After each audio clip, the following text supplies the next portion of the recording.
السلام عليكم. اهلا بكل المستمعين ومتابعي قناه من الاخر.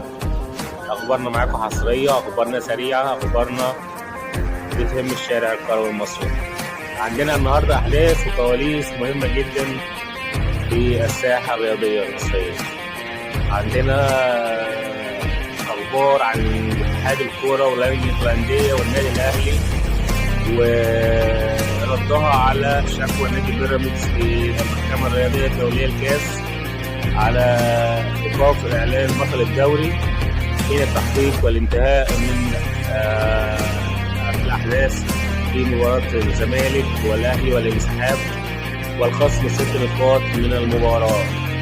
مثل نادي الزمالك العام الماضي نفس الأحداث ونفس الوقائع. وده عندنا اخبار عن مفاجاه جدا على رد اتحاد الكره على المحكمه الرياضيه، ورد النادي الاهلي ورد رابطه الانديه المختلفه لكره القدم. نبتدي بالمفاجاه معانا واتحاد الكره ويردوا على خطاب المحكمه الرياضيه الدوليه. من الاخر الخلاصه، اتحاد الكرة يعني قال لك انا ماليش في اللعبه دي، اللعبه دي مش معايا، اللعبه دي تخص لجنه الانديه ورابطه الانديه المحترفه.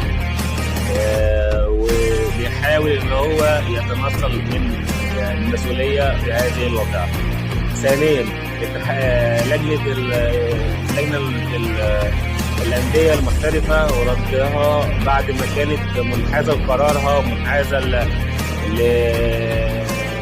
لقراراتها يعني ضد لصالح النادي الاهلي وضد نادي بيراميدز.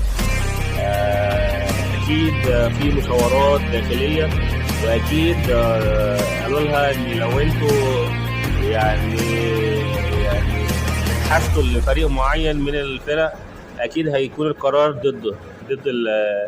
ضد قرارات لجنه الانديه وضد النادي اللي هو لجنه الانديه منحازه اليه.